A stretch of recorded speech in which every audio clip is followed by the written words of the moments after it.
Thanks for joining us today, Troy. I'm very glad to be here. Any excuse I have to get out into this beautiful landscape.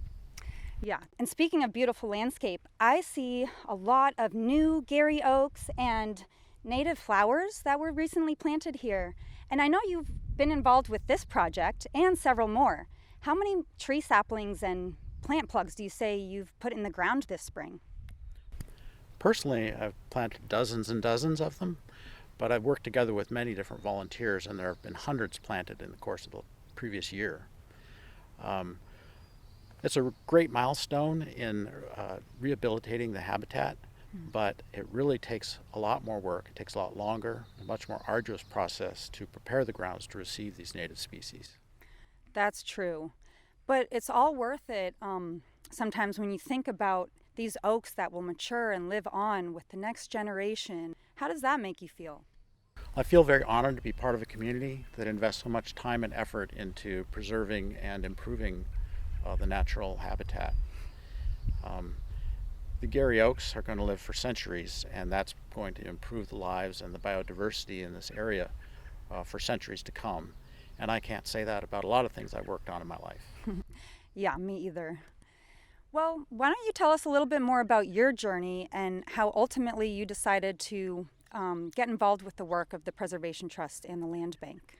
I've always felt a strong connection with the environment, and in 2014, my wife and I bought a house here on Orcas Island. We received a nice welcoming note from Tim Seifert. Oh yeah, Tim was our former executive director, right? That's right, yes. So he introduced us to the Preservation Trust, and we became occasional volunteers. But we did escape the city and have moved up here full time, and now we're able to invest a lot more of our time and energy into participating in great rehabilitation projects like this.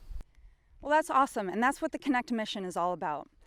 And you've distinguished yourself, and that's saying a lot because I meet with and work with a lot of talented, creative, and environmentally conscious members of our community.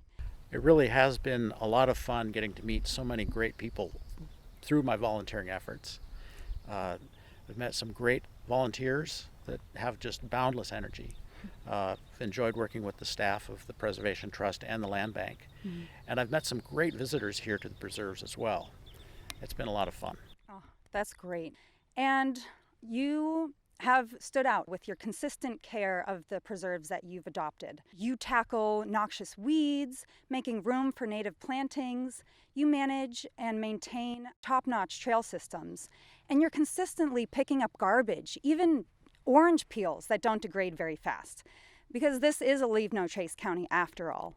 So because of these things and more, the SJPT staff has decided to honor you with this year's Volunteer of the Year award. And as a gesture of our appreciation, we'd like to gift you this. This is actually a hoary-hoary. It's not quite a saber, but close. And it won't only look cool on your belt, but it'll help you to enhance the biodiversity here on these protected lands.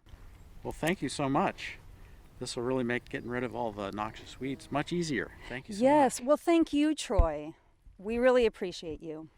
And speaking of noxious weeds, I've seen a few on our way out here, so why don't you get to work? Guess I've got to get busy.